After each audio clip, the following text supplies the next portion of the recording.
Judge கேக்குறாங்க, உங்க கட்சிக்காரர் கண்மணி இப்ப என்ன சொல்றாங்க? கண்மணியோட லாயர் சொல்றாங்க, யுவர் ஆனர், அவங்க டைவர்ஸ் வேணுங்கிறதுல உறுதியா இருக்காங்க.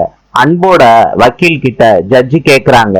அன்போட வக்கீல் சொல்றாரு, கண்மணி சில காலம் அவர் வீட்டுல வாழணும்னு என் கட்சிக்காரர் கோரிக்கை வைக்கிறாரு யுவர் ஆனர். அன்பு சொல்றாரு ஜட்ஜு கிட்ட, எங்க தப்பு நடந்துச்சோ அங்கதானே சரி பண்ண முடியும். ஜட்ஜு எல்லாம் கேட்டுட்டு சொல்றாரு, இந்த கோர்ட் அன்பும் கண்மணியும் 6 மாச காலம் சேர்ந்து வாழணும்னு உத்தரவிடுது. கண்மணி என்ன பண்றதுன்னு தெரியாம திரு திருன்னு முழிக்கிறாங்க. வெண்ணிலா கடுப்பாயிடுறாங்க. கண்மணி அவங்க பொட்டிய ஆட்டோல ஏத்திட்டு வந்து அன்போட வீட்டுல வந்து இறங்குறாங்க.